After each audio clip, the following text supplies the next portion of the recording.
जय जय साईं राम। ओम साई राम। श्री साई सच्चरित्र अध्याय 24। सुदामा की कथा। श्री कृष्ण अपने ज्येष्ठ भ्राता बलराम तथा अपने एक सहपाठी सुदामा के साथ संदीपनी ऋषि के आश्रम में रहकर विद्या अध्ययन किया करते थे। एक बार कृष्ण और बलराम लकड़ियां लाने के लिए वन गए। संदीपनी ऋषि की पत्नी ने सुदामा को भी उसी कार्य के निमित्त वन भेजा तथा तीनों विद्यार्थियों के खाने को कुछ चने भी उन्होंने सुदामा के द्वारा भेजे। जब कृष्ण और सुदामा की भेंट हुई तो कृष्ण ने कहा, दादा मुझे थोड़ा जल दीजिए, प्यास अधिक लग रही है। सुदामा ने कहा, भूखे पेट जल पीना हानिकारक होता है, इसलिए पहले कुछ देर विश्राम कर लो। सुदामा ने चने के संबंध में न कोई चर्चा की और न कृष्ण को उनका भाग ही दिया। कृष्ण थके हुए तो थे ही, इसलिए सुदामा की गोद में अपना सिर रखते ही वे प्रगाढ़ निद्रा में निमग्न हो गए। तभी सुदामा ने अवसर पाकर चने चबाना प्रारंभ कर दिया। इसी बीच में अचानक श्री कृष्ण पूछ बैठे कि दादा तुम क्या खा रहे हो और यह कड़कड़ की ध्वनि कैसी हो रही है।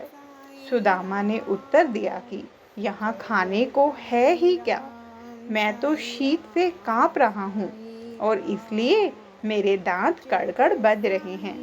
देखो तो मैं अच्छी तरह से विष्णु सहस्त्र नाम भी उच्चारण नहीं कर पा रहा हूँ।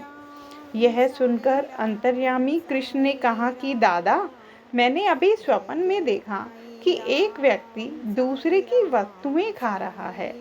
जब उससे इस विषय में प्रश्न किया गया तो उसने उत्तर दिया कि मैं खाक खा रहा हूँ।